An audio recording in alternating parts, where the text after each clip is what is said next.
Everyone said that NATO without the United States would be a disaster. I'm disappointed with NATO because we've spent trillions of dollars on NATO. Think about it, trillions over the years, many trillions of dollars. And we weren't exactly happy when we helped them with Ukraine. Ukraine would have been finished in a day if it weren't for our help. Analysts, journalists, even allies were skeptical. And then, Europe carried out the largest military exercise of the alliance in 2026 without a single American soldier in command. And it worked better than anything Putin can put together today. That's not an opinion. That's what happened in the Baltics in January and February of this year. And if you still think the alliance is falling apart without the Americans, this video will change your mind. There is a bet that Vladimir Putin has been making for decades. A simple bet, but one that underpins the entire Russian military strategy in Eastern Europe. The bet is as follows. The Western alliance talks fast and acts slow. The moment an allied country was attacked, the members of the alliance would start debating. They would call each other and it would take days, maybe weeks, to move troops, equipment, and fuel. And in that time, in that window of paralysis, Russia would already have what it wanted. It's not a theory, it's what Western war games themselves confirmed. The alliance would arrive too late. But there was an even bigger question underneath all of this. One that no one knew how to answer. Different countries with different languages, different armies, different interests, can they act as a single force when the moment demands it? That question remained unanswered for decades. But in 2026, that bet was put to the test.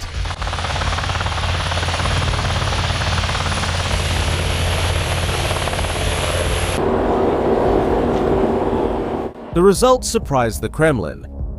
The alliance knew it needed to solve this problem, and the solution was something few expected. In January of this year, the organization activated something that didn't exist 2 years ago. The Allied Reaction Force, created specifically to act quickly in any emergency. The concept is simple. Troops from various countries already designated in advance, trained together, ready to move in days, not weeks. The Steadfast Dart 2026 exercise was the biggest test of this force. To this day, 10,000 soldiers from 13 countries moving at the same time by land, sea, and air from different points in Europe to Germany. In weeks, not months. It had never worked like this before. And for the first time in a long time, the West wasn't just making promises, it was backing them up. Without the United States in command, under German leadership. And it worked. Finally, Europe woke up. And it proved that when it decides to act, it acts.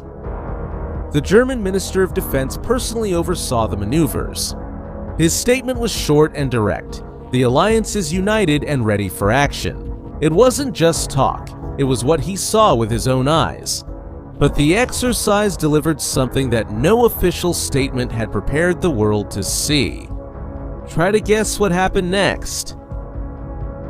February 20th, 2026, Baltic Sea, -5 degrees Celsius, snowstorm, strong wind. Conditions that would halt the operations of any less prepared force.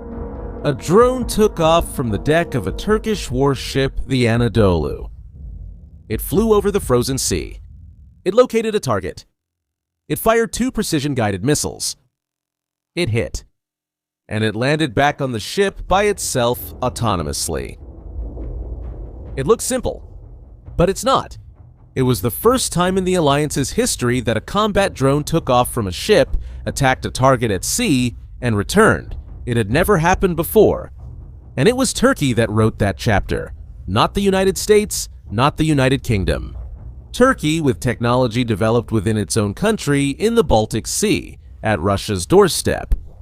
And this has consequences that go beyond symbolism.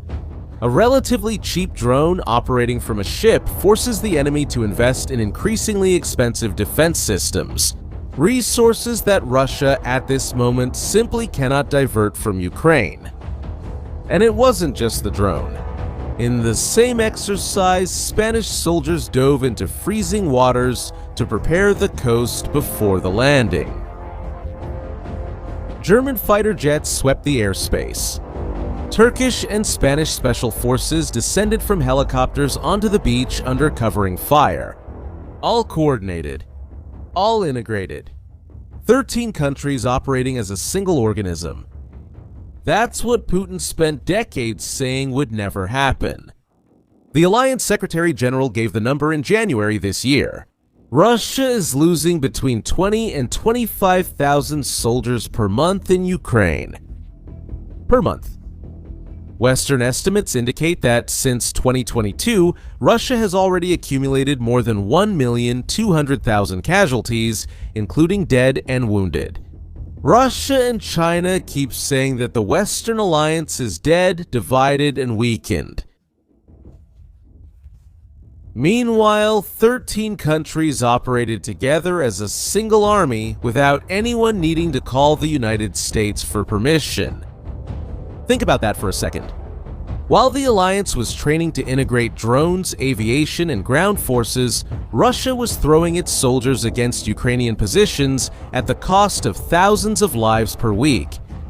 Isolated, without any real military allies, resorting to missiles from North Korea and Iranian drones to try to sustain a war that, according to the Russian government itself, should have ended in days. Back in 2022, Putin's gamble didn't fail by accident. It failed because the alliance changed and he didn't realize it in time. But what comes next is the part that most people ignore. Steadfast Start wasn't an exercise, it was a rehearsal.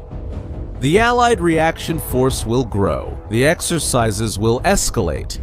The alliance isn't training for a scenario. It's training for all scenarios. The Europe that depended 100% on the United States for defense is becoming a thing of the past, not because the Americans left. They are still the main pillar of the alliance, but because Europe finally decided not to depend only on them. That's what Putin feared the most, not an alliance led by the United States, an alliance that works without them. And the answer to that question that remained open for decades: can different countries act as one? The answer, at least for now, is yes. And in February 2026 in the Baltic Sea, in a snowstorm and at -5 degrees, this alliance became real for the first time. Now, I want to know what you think. In your opinion, is Europe already ready to defend itself on its own? Or is it still too reliant on the United States? Leave it in the comments. This is one of the most important discussions in current geopolitics, and the opinion of those who follow the channel makes a difference. And if this video opened your eyes to what's happening in Europe, share it with someone who needs to see it. And if you haven't subscribed to the channel yet, now is the time. There's much more coming. See you next time.